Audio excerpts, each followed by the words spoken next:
నేను ఇంతకుముందు చెప్పినట్టుగా కోవిడ్ ఆర్ కరోనా వైరస్ అనేది కొత్తగా వచ్చిన వైరస్, అంటే మాడిఫైడ్ వైరస్.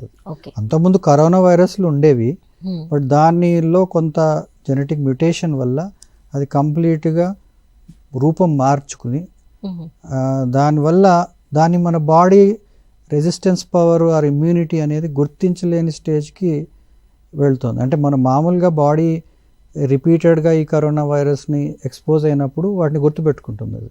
అంటే బాడీలో ఇమ్యూనిటీ అనేది, యాంటీబాడీస్ అనేటివి మళ్ళీ ఇంకోసారి ఆ కరోనా వైరస్ వచ్చినప్పుడు దాన్ని ఇమ్మీడియట్గా ఎదుర్కోవడానికి ఇది ప్రిపేర్డ్గా ఉంటుంది. కాకపోతే ఇది ఎప్పుడైతే రూపం మార్చుకున్నప్పుడు అది అటాక్ చేసినప్పుడు దాన్ని గుర్తించలేదు.